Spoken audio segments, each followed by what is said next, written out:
Et si le véritable visage du changement burkinabé se cachait là où personne ne regarde? Sous l'impulsion du capitaine Ibrahim Traoré, le Burkina Faso semble vivre une métamorphose fulgurante. Des routes neuves sillonnent désormais la savane, reliant des villages auparavant isolés. Des usines brillantes, érigées avec une rapidité impressionnante, attirent ouvriers et ingénieurs venus de toutes les régions. Partout, les chantiers titanesques redessinent le paysage urbain et rural. L'image d'un pays tourné vers l'avenir s'impose dans les médias, sur les réseaux sociaux et jusque dans les discussions quotidiennes des familles, des écoles et des ateliers. Pourtant, une révolution ne se mesure pas seulement à la taille de ses infrastructures ou à la portée de ses décisions politiques. Pour saisir la réalité du Burkina Faso, il faut quitter les grands axes, tourner le dos aux machines rutilantes et s'enfoncer là où la vie palpite avec le plus d'intensité, au marché. Le grand marché de Ouagadougou n'est pas qu'un simple lieu d'échange. Ici, la nation s'invente chaque matin, au milieu des étals colorés, des voix qui s'élèvent, des sourires complices et du tumulte incessant. C'est le cœur battant de la capitale, un espace où tradition et ambition s'entrelacent, où chaque transaction porte la marque d'une identité fière et résiliente. Ignorer la vie quotidienne des habitants, c'est passer à côté de ce qui fait la force d'un peuple uni et inventif. Au marché, on découvre une âme forgée dans la solidarité, l'ingéniosité et la dignité partagée. Les liens tissés ici dépassent largement le simple échange marchand. Ils incarnent la capacité d'un peuple à inventer, à s'adapter et à préserver ce qui fait son unicité face à la modernité galopante. Entrons ensemble dans cette ruche effervescente à la rencontre de celles et ceux qui, loin des projecteurs, bâtissent la révolution burkinabé jour après jour par de petits gestes et de grands rêves. Ce sont ces femmes et hommes invisibles des statistiques qui, par leur travail discret, impriment à la ville son rythme et son énergie. Mais derrière chaque étal, chaque échange, se cachent aussi des défis et des espoirs. C'est là que commence notre plongée dans le quotidien burkinabé, là où le changement se vit dans l'intimité des relations humaines, bien loin des discours officiels et des inaugurations en grande pompe. Bienvenue au Grand Marché, cœur battant de Ouagadougou et miroir vibrant de la vie burkinabé. Ici, chaque recoin raconte une histoire, chaque odeur réveille un souvenir, chaque voix contribue à une symphonie collective. Ce marché n'est pas seulement un lieu de commerce, c'est un carrefour où se croisent de marchands, artisans et visiteurs venus des quatre coins du Burkina Faso et parfois même de l'étranger. Les ruelles résonnent d'un bourdonnement ininterrompu. Voix entremêlées, éclats de rire, parfums d'épices, couleurs éclatantes, tout s'entrechoque sans cesse, créant une atmosphère électrique presque enivrante. Cette ambiance rappelle celle de la Médina de Marrakech, du Grand Bazar d'Istanbul ou des marchés de Lagos, où la vie urbaine s'exprime dans sa forme la plus brute et la plus authentique. Mais le Grand Marché ne se résume pas à un simple lieu d'échange. Chaque étal, chaque sourire, chaque pagne coloré raconte une histoire, celle d'une nation qui s'invente tous les jours, portée par la fierté d'un peuple debout. Un marchand de tissus me confie: ici, chaque motif a un sens, chaque couleur porte un message. Une mère de famille qui vend des fruits explique comment elle transmet à ses enfants l'art de marchander, mais aussi le respect de la parole donnée. Ces récits individuels, mis bout à bout, dessinent le portrait d'un peuple qui refuse de céder à la fatalité. Femmes en pagne chatoyant, hommes en boubou traditionnel, jeunes créateurs, sculpteurs et tisserands, tous incarnent l'énergie vive et la diversité qui font la force du Burkina Faso. Ils avancent avec assurance, conscients de leur héritage et de la valeur de leur travail. Une jeune couturière, par exemple, me parle de son rêve: ouvrir un atelier de mode qui marierait le faso d'Anne Fanny traditionnel avec des coupes contemporaines afin de séduire aussi bien la jeunesse locale que les touristes de passage. Elle cite l'exemple de ses aînés qui, dans les années 80, avaient déjà commencé à réinventer le textile burkinabé, sous l'impulsion de Thomas Sankara. Dans ce labyrinthe vivant, on entend des commerçants proclamer: nous sommes nés révolutionnaires, nous vivons révolutionnaires, nous mourrons révolutionnaires. Cette phrase, loin d'être un simple slogan, traverse chaque échange, chaque poignée de main, chaque regard complice. Elle fait écho aux paroles historiques de Thomas Sankara qui disait: la révolution est une affaire du quotidien, elle se construit chaque matin. Les étals débordent de trésors. Vêtements cousus à la main, statuettes de bronze, bijoux en perles, paniers tressés, légumes éclatants, épices parfumées, fruits les venus d'ailleurs. Chaque objet témoigne d'une créativité féconde, d'une résilience forgée par la terre et la tradition. Un vieil artisan m'explique comment il a appris le travail du bronze auprès de son père, qui lui-même tenait ce savoir de ses ancêtres. Il insiste sur le fait que chaque statuette représente un fragment de l'histoire burkinabé, un hommage aux esprits protecteurs ou aux héros de l'indépendance. La fierté burkinabé puise dans un héritage puissant. Les noms de Thomas Sankara, président visionnaire, et d'Ibrahim Traoré, porteur d'espoir actuel, jalonnent les conversations. Sankara a planté les graines d'une révolution sociale et culturelle. Traoré, aujourd'hui, ranime cette flamme, réveillant confiance et ambition. Nombreux sont ceux qui comparent la période actuelle à celle des années 80, époque où le Burkina Faso fut surnommé le pays des hommes intègres, et où l'on rêvait d'autosuffisance alimentaire et de justice sociale pour tous. Aujourd'hui, cette utopie est remise au goût du jour, mais avec de nouveaux défis à relever. Au grand marché, la révolution se vit au quotidien. Ce n'est pas un mot creux sur une banderole, elle s'infiltre dans la solidarité, le travail, la convivialité. Ici, l'âme du pays se forge jour après jour dans la chaleur humaine et le brassage incessant des idées et des talents.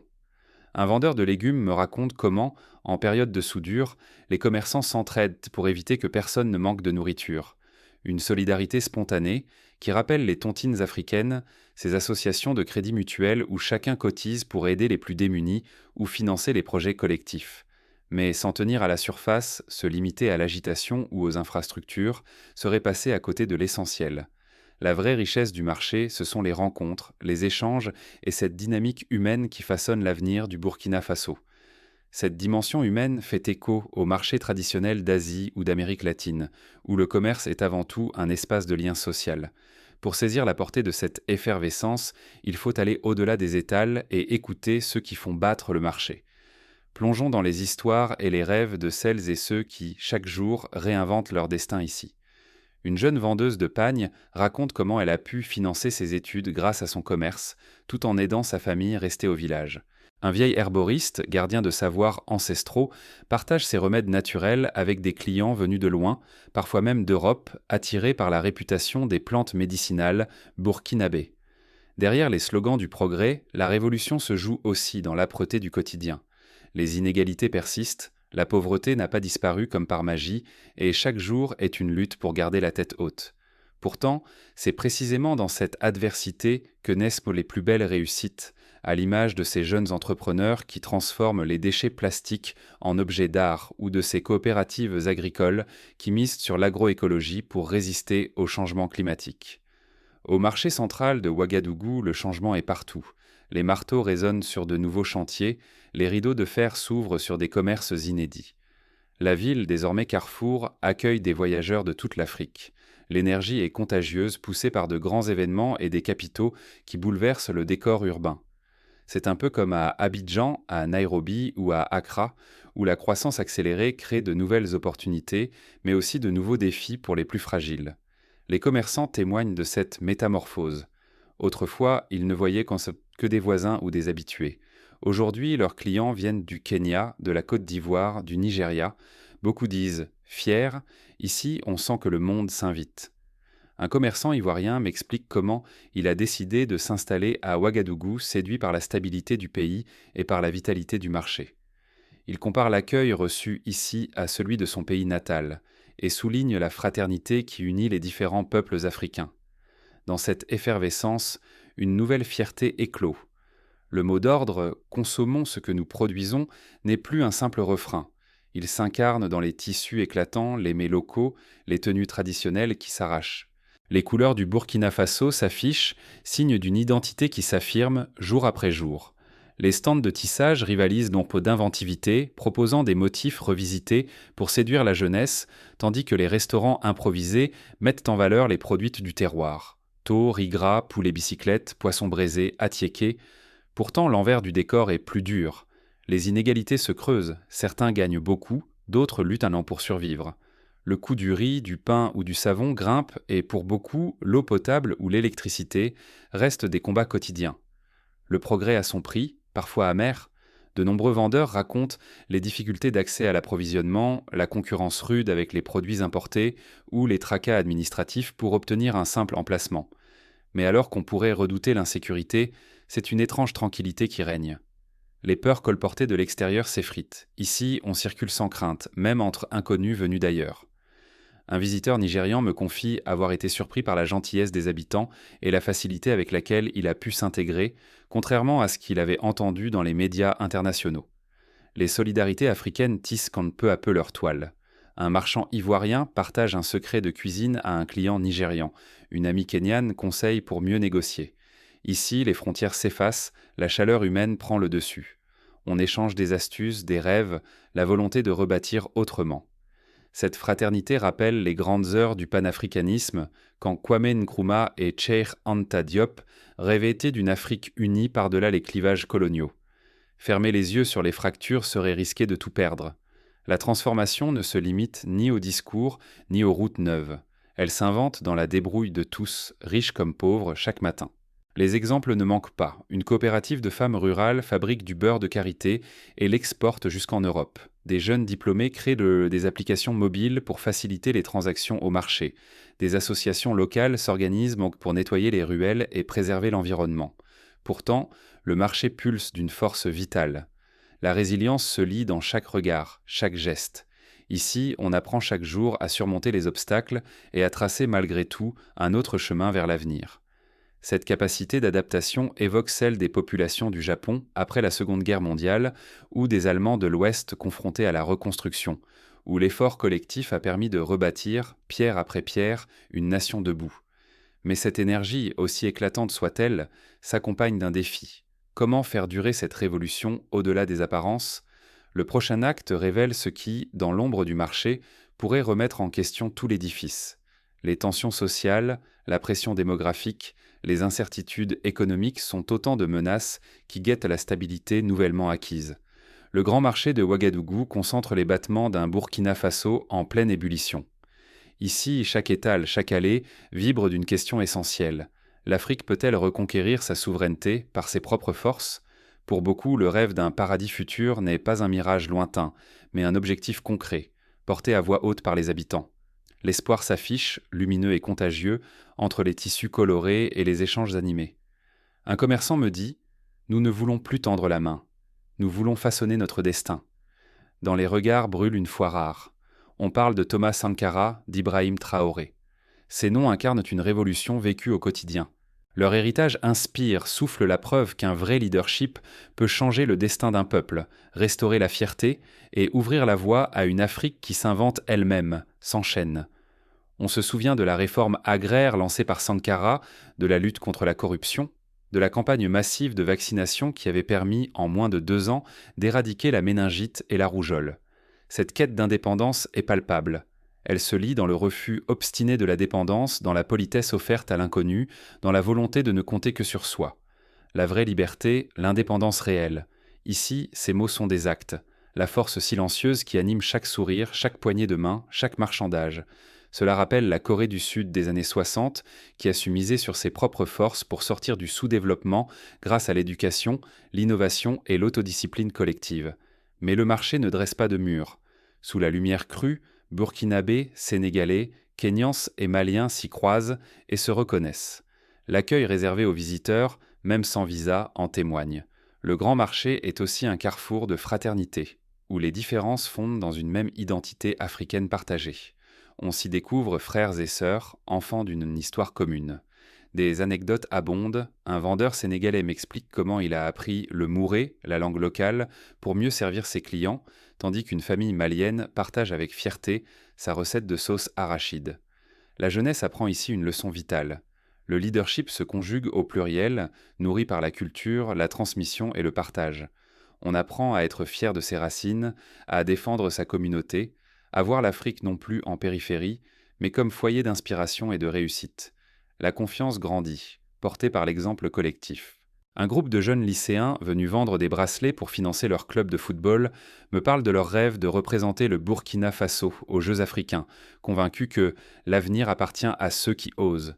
Ce souffle, il ne faut pas le laisser faiblir. Perdre cette dynamique, ce serait sacrifier la chance de transformer le Burkina Faso et, par ricochet, d'inspirer tout un continent avide de dignité et d'espoir. L'enjeu dépasse le marché. Il touche à l'âme même d'une Afrique debout.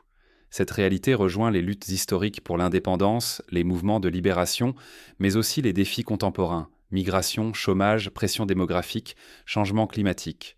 Mais ce renouveau n'est pas acquis. Quels défis menacent ce fragile équilibre et comment la communauté s'organise-t-elle pour préserver cet élan? Pour répondre à ces questions, il faut regarder de près les initiatives concrètes qui émergent, parfois dans l'ombre, et qui pourraient en servir de modèle ailleurs. Et si la recette du progrès se cachait dans une assiette, un pagne, ou un sourire échangé au détour d'une allée? Le marché de Ouagadougou n'est pas qu'un simple espace commercial. C'est un carrefour palpitant où chaque rencontre réinvente l'avenir, où tradition et innovation s'entrelacent à chaque instant. Un chef cuisinier local m'invite à goûter au